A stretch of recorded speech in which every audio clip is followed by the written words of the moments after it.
Hello friends, మా ఇంట్లో నిన్న మధ్యాహ్నం మా కొడుకు టీవీ తెచ్చినాడు. చూడండి, సామ్సంగ్ టీవీ. మా ఇంట్లో కొత్త టీవీ తెచ్చినాడు మా గిరి. మా పిల్లల కోసం ముందు టీవీ ఉన్నింది, వాళ్ళ తాత తెచ్చిన టీవీ కువైట్ నుంచి. ఆ టీవీ అయితే ముందు మా ఇంట్లో ఉండే టీవీ 25 ఏళ్ళ టీవీ. అది మా ఆయన తెచ్చింది. అది ఎంత బాగుంది అసలు, ఎంత లైఫ్ వచ్చింది ఆ టీవీ. ముందు టీవీ మా పిల్లలకు ఆ టీవీలో ఎంజాయ్మెంట్ లేదని మా కొడుకు మళ్ళీ పెద్ద టీవీ తెచ్చినాడు.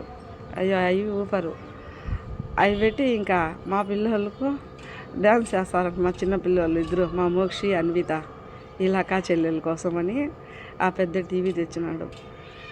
ఇది ఉండదు చూడండి, చిట్టి పిల్ల మా మోక్షిత. మా మోక్షి టీవీ కడివి సౌండ్ అంతా పెట్టాలని ట్రై చేస్తుంది రిమోట్ తీసుకొని. దానికి ఏమన్నా అందినాయనుకో ఛానల్ అన్నీ మారుస్తూనే ఉంటుంది. దానికి టీవీ ఎక్కువ సౌండ్ పెట్టాలని. ఎక్కువ సౌండ్ పెడితే మేము తట్టుకోలేము ఇంట్లో ఆ సౌండ్కు. అందుకు వాళ్ళ ఆయన ఇలా ఏర్పాటు చేసినాడు. మీ పిల్లల కోసం, మీ మనవరాల కోసం చూడమా, ఇది తెచ్చి పెడితే మీ మనవరాలు ఇద్దరు, మీ మనవడు ముగ్గురు హ్యాపీగా డ్యాన్స్ చేస్తారు మని. ఈరోజు ఇప్పుడు ఆ టీవీ బిగిస్తున్నారు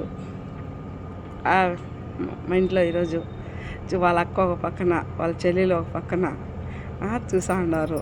వాళ్ళకి ఎంత హ్యాపీగా ఉన్నదంటే ఇల్లు అంతా దనిబెల్లికి పెట్టేట్టుగా ఉండదు సౌండ్ అయితే.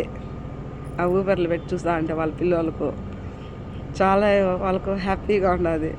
కానీ కాకపోతే మా మనవరాలు ఏం చేస్తుంది తెలిసిన, అవి స్విమ్మింగ్ చేయించదు. రిమోట్లు దొరికినా ఏం దొరికినా ఎతకపోయి నీళ్ళల్లో వేసేస్తుంది. మా